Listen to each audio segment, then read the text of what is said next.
Welcome to another episode of the Growth Compass. Shout out to our sponsor senders. If you want to do email deliverability, it's in the description all the time underneath our heads. Without them, it would not be possible to interview cool people doing awesome things like Sam. Welcome. Hey, thanks. Right back at you, Blake. Thanks for inviting me on. Yeah, so we were just talking about it. I almost forgot to start the episode just because we were already so invested in the conversation. But I think it's really interesting the place that you come from with what you're building and the things that you care about. I don't personally see a lot of conversation around it, but I'm curious, what your perspective is, being in the whole AI regulatory space. Like, we need to be conscious about these things. But for anyone that doesn't know yet, if you could give a quick introduction of yourself and what you're building. Absolutely. Hey, everyone. I'm Sam Hart. And so, I was telling Blake, I was telling you earlier, I was like, so I come from a military background, special operations guy my whole career. I get out, working for the government, advising them, like, hey, how do you government harder? But jokes aside, hey, how do you, being an expert on, hey, how do you do things based on, existing law, the right thing? And then hey, how do those things look in the future? Classic consultant work, right? And so one of those, and I was telling you, is hey, we're looking at AI when it comes out. We're like, wow, this is really cool. And I'm like, yeah, this is awesome. Cool. I want to use it. And I was like, my security people were like, absolutely not. I was like, why? And it started the path of pick. How does this work? And when my clients were like, hey, how does AI work? I was like, oh, guys, hold on tight. And so, working for the Department of Defense, specifically writing for the secretary and then the president on some different things, at the time, it was like, hey guys, they're ripping you off. So they're taking all your data, all the stuff that should not be accessible, and they're splashing it around. No one's securing anything. It's a nightmare. And so my favorite demo would be if people no, Sam, you don't know anything. Log in, start, and with my contractor email, I'm not supposed to have access to anything. Just start pulling up all sorts of stuff from the approved, that I absolutely was not approved to have, report it, delete it, whatever. But that's one of those things where I'm like, okay, this is the path, this is the first taste. If these big tech companies weren't being held to account, and they need to, and the federal government has done a better job of it. But even then, there's a huge gap in the knowledge of how to secure and develop, private, secure, and compliant AIs. And those are the three stools I talk to, because you can be compliant and secure, but other people might be ripping all your data, or it might be splashed all throughout your organization, or you might be private, but you're not compliant or secure. There are these different ways where if you're not hitting all three of those pillars, you're going to step on your feet. And whether it's healthcare, critical infrastructure, whatever, all these things where it has to be all three and it needs to be really protected, there are explicit carrots and sticks, like jail time, millions of dollars of fines, stuff you don't want to mess around with and you can't really mess around with. So then for you personally, before we get into more about the use case, the experiences that you've had so far building the company is, have you had a company? Have you built companies before, or is this your first one? No, this is my first one. So it's, yeah, go ahead. Well, so then what was the decision then when you felt, you saw this opportunity, you saw, felt passionately about solving it. Why was it that you decided to jump into entrepreneurship versus joining a bigger company that might have provided some more security or, just a typical job? Because entrepreneurship is one of the hardest things that you can do. Totally. Because I'm an idiot, Blake. Because I'm an idiot. No, it sounds like a lot of fun. Only, yeah, right? Why would you put yourself through walking through glass? I don't know, because it's fun and there's a need, and I don't know, I'm kind of a huge fan of if you believe in it, then hit it. I'm not an idiot either, right? It's my family and we're in a good financial place to do it. Have a new technology, because I'm also am I the smartest guy in the world? Absolutely not. Are there, a bunch of other companies that are similar? Not quite, but 100%. I don't want to pretend that I'm unique in any way. And it's just no, I was in a good place with a good hypothesis with as much blue ocean as possible. So let's go do it. What did it look like making that decision? Was it immediate, my schedule changes, I start having conversations, or was it kind of a thing you were playing around with for a little bit and then decided to launch officially? Yeah, no, absolutely. So like because the job I had, I couldn't touch anything until like, I resigned and, moved on with it. But like being able to create a plan, have the insights on how to build the tool, building out the product, all that different stuff, and then making sure to have the resources to actually hit it and build in that time to mess around. Cause like I don't know about you, but with your businesses and the stuff you do, like nobody knows anything. Like nobody knows. You just have to have like enough resources to test as many ideas as possible. And then you just, then like you dump everything you have, dump gasoline on that, and then you do another test, whatever works, like dump gasoline on that. And then, Right, right. so yeah, that is like whenever I realized I was like, yeah, based on this plan, I have X amount of time to build a thing and then test out the marketing to go do XYZ. So So yeah. then, so then you have this idea. You set off. You have a plan. You're testing all these ideas. What were like? I guess overall, how would you describe that the company is different than when you launched? God. So like we really focus on healthcare and regulated industries. And that has been, but I say specifically like healthcare and all the things that go behind it. Like I started off like servicing government and government contractors. Okay. Like not kind of where I thought I would be right now. Yeah. But it's kind of funny, you talk to these people and it's like it's a very different conversation, for being like, hey, let's do this. And also, let's do this. And you need to give me $20 for it. You know what I mean? And so, like, for government contractors and the government, the incentives are very different because their acquisition is about risk minimization, where, like, healthcare, it's risk minimization and value generation, two things together. And so for healthcare providers, I also saw they were aggressively underserved. So I was like, why not? Right? Like, dude, here's a crazy stat 80% of healthcare providers in the United States have less than 50 employees. So you think it's always like the hospitals, right? Like, no, it is not. And guess what the minimum seat count is for Microsoft to even start entertaining, possibly to think about letting you use their enterprise? It's 150 seats. Yeah, I would think it's above that. Yeah. And so you're just like, what are we supposed to do? And to even get access to that 150 seat minimum, you have to pay like $250,000. And then you have to configure it yourself. So, like, good luck, Godspeed for getting anything that's remotely safe. Yeah. Like, unless you're going to go with Hathr, just saying. Well, so then, okay. So then, at what point? Okay, two questions for you based on that. So, at what point was it that you looked this in the face, or you found it for the first time, and you said, "Healthcare is Yeah. underserved. This is this stat. This is the direction that we could go. Here's a hypothesis." So I honestly, so like I'm also a giant nerd, and a lot of my background was in like studying markets and seeing how they actually spend their money and like what are some of the constraints. One of those is healthcare. And so it was just part of those is like I'm just reading and I see some of these stats. I'm like, you shit me? Like what? And then you start reading about breaches, and they actually typically target small businesses and medium-sized businesses just because they have no security, no privacy. It's pretty lax to they can't afford it.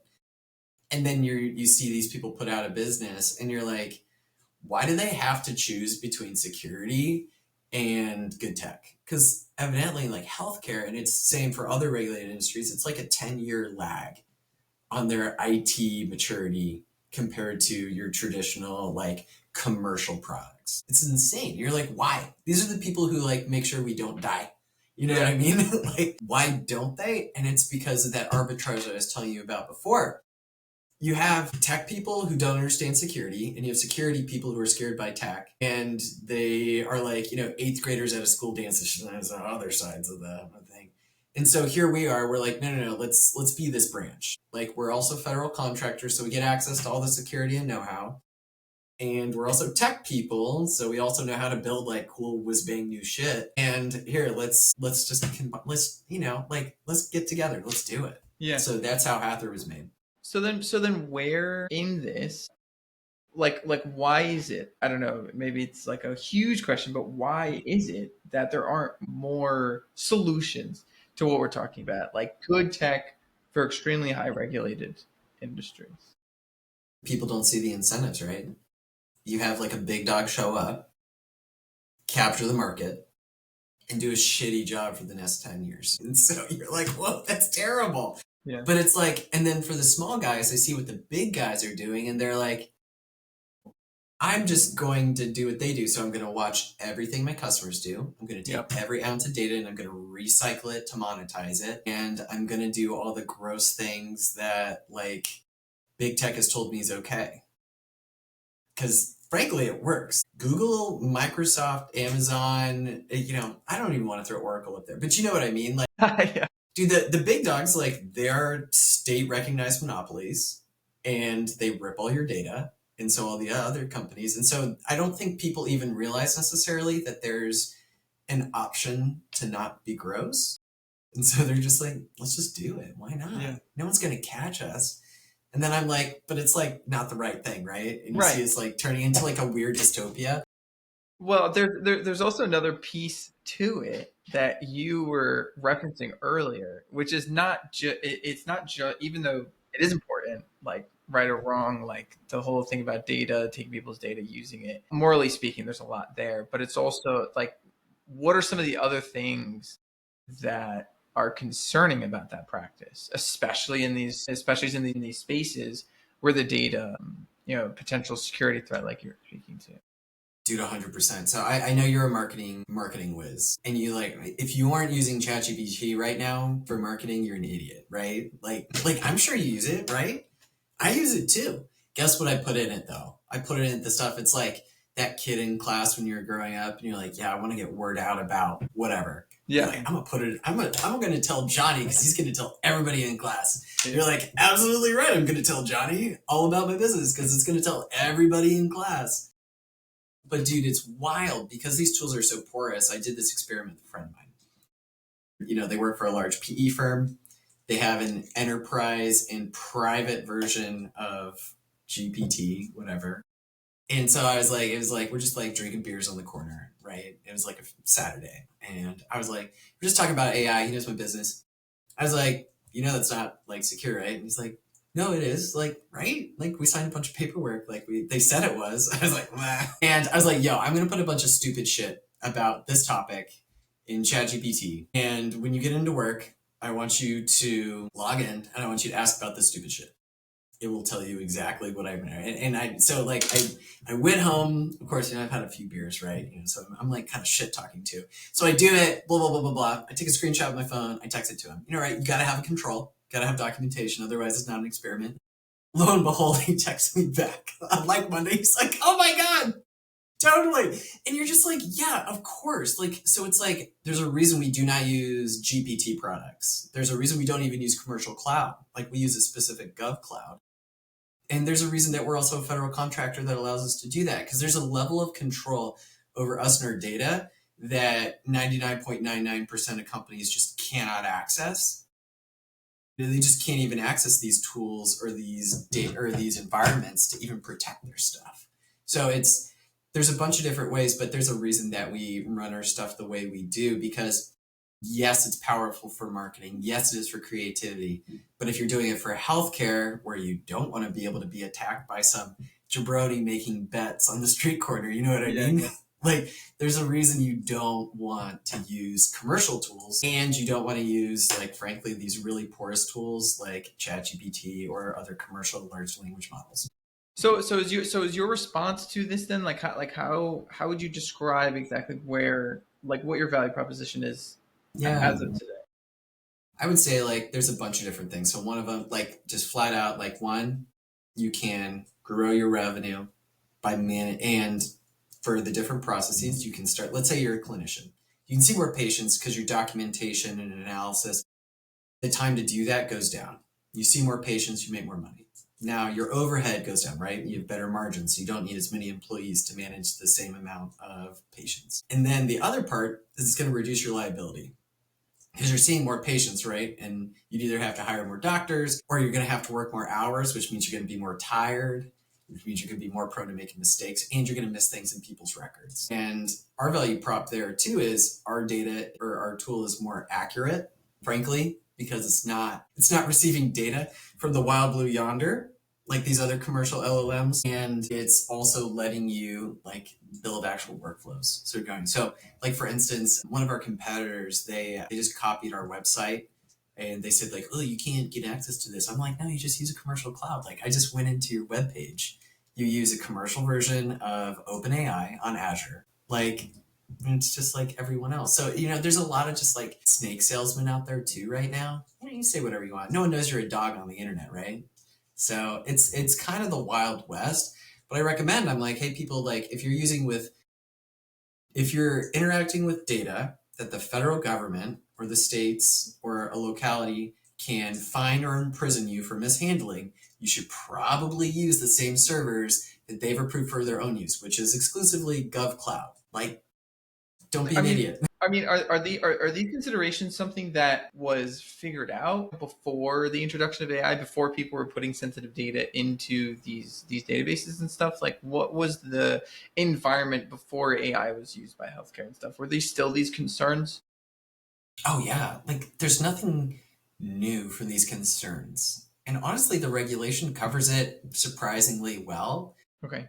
Just people, even like most of your practitioners, don't really understand how AI sloshes around data, how it consumes and then reuses that data throughout, Okay. or don't understand the legal ramifications or like the different user agreements that big tech is using to essentially rip their data as well and use them as another way to funnel data from consumers to the big tech companies. So now that we've made it here, what Yeah, I'm right. excited. Sorry, that was a lot. No, because it's really important to understand your perspective, where you're coming at from it. I mean, somebody that doesn't have, a lot of information Yeah. about this space at all. And so now we position, we have an idea of what's happening. We have an idea of what you're doing specifically. So, and there's, to my understanding, multiple regulated industries that you're looking to provide value to. But since we're talking about healthcare, we can stick there.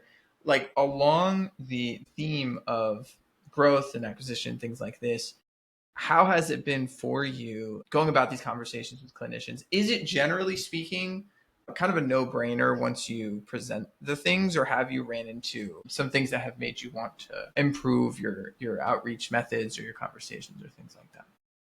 Definitely. I think it's wild, and you're such a good marketer. You gotta be problem aware first, like, and then you have to be solution aware. Yeah, I Sure. saw this insane stat about the percentage of clinicians that use ChatGPT, and I'm like, yeah, like I get it. Like ChatGPT is super helpful, but like, dude, you gotta watch out. Like like you have to check the links. Like in a lot of like, it has issues with sycophancy, which just means it agrees with you so that you use it more. And then the other thing, so that's just like one, like a quality assurance thing. And we handle ours differently in Hathr AI to improve the quality of tools. So, we do like what's called RAG and we do some other proprietary stuff in the back end to make sure that our tool has better answers and is accurate. But like for instance, for people who do that, they'll just try it. Or my favorite one is they say like, "Hey, I just anonymized the data and then I could put it in a chat." And I'm like, "You can't do that." They're like, "What do you mean?" You're like, "It doesn't matter. Like it's controlled data." And if you just remove the names, guess what? Yeah, does your phone know who's talking into it? Yes, it does. It's like the same thing. It's like if you are sitting at a terminal, that data is associated with you, Mm-hmm. AKA, it is associated with you as a physician and the people that you're looking at it for. So it's like, no, you can't just like take out the data and look willy nilly at stuff or pretend that, if I somehow sanitize it, that it's not traceable because it is. Like everything is traceable. And that's why you have to put it between a series of hard walls like we've done to make sure that you're not going to get burned for it, honestly, in the future. So then, are you finding that most clinicians, let's say, because I am interested in your experience with other industries as well. Most clinicians, Yeah, it's just that stage of going from like not aware of the problem to aware of the problem. totally. I think that's like the first thing. So we put out a lot of education on our site about like, yo, watch out about ChatGPT, Gemini, Claude, like all these commercial AI tools. I remember there was it came out that if you have a Google Workspace account, that it can like touch everything, including your personal phone. Like it will rip. all of your SMS text messages. And you're like, wait, what? Yeah. If you don't appropriately tag it. And Gemini will access all that data and be able to understand you on a fundamental level if you don't take the appropriate things. And they are not always willing to sign a BAA, nor are they able to, or whatever. You know what I mean? Like, there's so many different ways to like stub your toe and now be on the hook for like $1 million fine because the incentives are all screwy, right? Like, they have a requirement from their stakeholders to violate data privacy laws so that they continue to grow at the rate they do and deliver value to shareholders. And I'm like, you got to go to first principles. They need to make money to become $1 trillion company, and they don't have an incentive to do the right thing here. Yeah. So what are the other industries that you are specifically interested in as far as Yeah, this goes? we support a bunch. So, of course, like adjacent to healthcare, pharma, we help them. Also, foundational research, which is really cool. Huge need, like for the research. We've done some work with longevity. One of our API users actually is doing foundational research with longevity, which is kind of cool because I asked them, like, why are you using this? And they're like, honestly, there's just not a whole lot of literature because it's foundational, right? So they're like, we need help like ripping through the data and finding correlation as well as just like writing it to, race to publish. So of course there we do work with like, looking at utilities. And then we had talked about energy, which is an interesting thing. I have a friend who owns a company, Powerfield. His name is Drew Bond, super interesting guy. And they do a lot in the solar arena. And hearing him talk about the challenges for permitting, challenges for being able to write proposals for teams. Like he's so smart on it. And the need for AI in those industries to accelerate not just, these onesie twosie parts, but the entire process is going to be huge for being able to push the noodle for frankly like this new technology or for a range of new technologies. So give it like seriously. I feel like it just like it all. It's such a fascinating conversation because we keep talking about the utility of AI, the utility of it. Like obviously there's a use case. Obviously it makes things better, more efficient. Like it helps things. But the reality of it is that the places that AI is coming from, like you're speaking to, don't have the respect that they should or need to have for data that shouldn't be as loosely handled as it is. And Yeah. so like and those are very conflicting feelings. So being that you are, one of the people like leading the charge in this direction, are you optimistic about the environment as a whole? I don't know. Optimism, I think, is kind of like what's the opposite? The opposite of a lagging indicator. I don't know. Like what is it? Like It's an just indicator like, that's like immediate. Is oh that what no, you like mean? before I don't know. Well, it doesn't matter. Like You know what I like mean? something that precedes. Yeah, it precedes like activity. I guess I'm just curious to see what people do. Okay. Like, you know what I mean? Like I was telling you before, like AI is a stupendous attack vector if you were a bad guy. And so like talking about energy, blah, blah, blah, blah, blah, I was telling you how I influenced that, I influenced ChatGPT like buzzed on a Saturday, right? Like not firing in all cylinders, you catch my drift. Yeah. And it's like imagine you have the full weight of a nation state trying to mess with the US power grid. Hold on tight, right? And so you have like again, you have these security people who don't necessarily really understand the tech Sure. or maybe and you have this arbitrage in the middle, and that's exactly where bad guys slip in. So I think it's going to be one of those where I think when you have frankly clear carrots and sticks about behavior use and application, like you get user like we have our customers find us because they care, right? Like they're like I can't bet my livelihood on using ChatGPT. Like this is dumb. And so I don't know. I think it'll be interesting. I think for most people they just don't care, which is wrong. Sure. Like if they're using other people's data, you know what I mean? But well, I guess like you're saying, in order to help with that, to make it outside of like, well, it's right or wrong thing to do, it's like you're saying there just needs to be clearer carrots and sticks to then guide people in that direction. Is that what you're saying? 100%. Well, like, okay, so like, do you like going to the DMV, right? Like, kill me and throw my body in the river. It's Yeah. awful.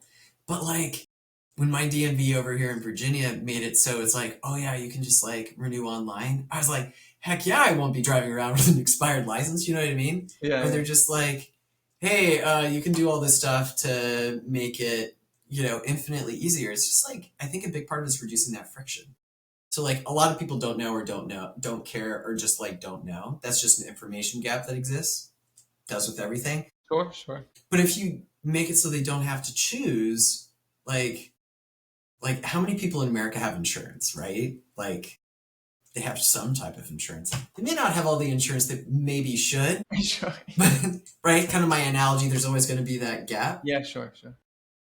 But more people are going to buy this insurance to make sure that they're not getting Yeah, hosed. Now, businesses also we service businesses primarily, and those businesses have specific incentives. Again, they may not do other things, but they want to minimize risk in the places they can if they're responsible business owners. sure. Yeah, right, right. Okay. Well, then two more questions, like Yeah, in the similar theme. The first one is that what is the greatest hurdle that you're facing at the moment, and how is it yeah, also an opportunity? man, great hurdle. Advertising with Google, am I right? Yeah. Well, No, I mean I say it. I think it's fascinating. Everyone's talking about how like AI is ruining the internet, which is fascinating. So like we actually typically we've already gotten a lot of so that's hard, right? Like our customers like us, which is great. That's like what it is. The hard part is like your traditional SEO movements. Yeah, they help with AI like visibility. And fortunately we have customers that like us, and when they search for on ChatGPT, type HIPAA compliant AI tools, you'll find Hathr, and it'll be like, yeah, it's the most secure. You should probably use it. And that helps, but it is harder than like your classic pay. And also too, Google is just charging more for ads that return less. Like everyone and their mom is talking about how, Google is a monopoly and they charge monopoly rents for their ad sure. prices, and it's rough. Now, on the positive side is like we get like 40% ad conversion on our ads we run. Like that's insane. So I feel very lucky, right? Like That's awesome. really good. And the positive is because we rank so highly with AI because we're happy customers, and we're seeing a way where we don't necessarily have to pay rent in the same way. Now, I say, so that's an opportunity, AI visibility. Now, OpenAI is talking about, they released some stuff about, they're going to start running ads soon. So we'll see how that looks. But like my grandma said, we'll cross that bridge when we get there. That's right. So the last one, just to wrap everything up, and I am excited just because of your answers to all the previous questions. Are given everything that you're working on, the environment as a whole, everything, because it's there's a lot of mixed emotions I think in the conversation. What inspires you to keep going? Just do the right thing. Like, I don't know. I have two kids, and you just see like some of this like wild dystopian stuff on the horizon. And it's like, I can't remember the exact quote, but it's like, the only remedy for anxiety is action, right? So it's like, get up and move, right? Let's do something. If you lay in bed all day with existential dread, oh, that's terrible. Then nothing's going to change. And then it's just weighing on you. It's like, at least get up, get out. I don't know. So that's motivating. It's always, I don't know. It's motivating to be a good guy, right? Yeah, yeah, good. Try and That's do your right. best. Get up, go, get out. Go, get out of your house, do something. That's right. Go do it. Sam, well, thank you so much, man. Thank you for the work that you're doing. If anyone else was inspired to follow along with your story, what's the best way to do that? You can find me on LinkedIn, Sam Hart, where I'm in the DMV, so like Virginia area, like Washington D.C. metro area, or reach out at contact@hathr.ai. So HATHR.ai. Beautiful. Yeah, Go check it yeah. out. Thank you so much for your time. Looking forward to That's staying in right. touch. See where you go. Thanks, Blake. Have a good one. All right.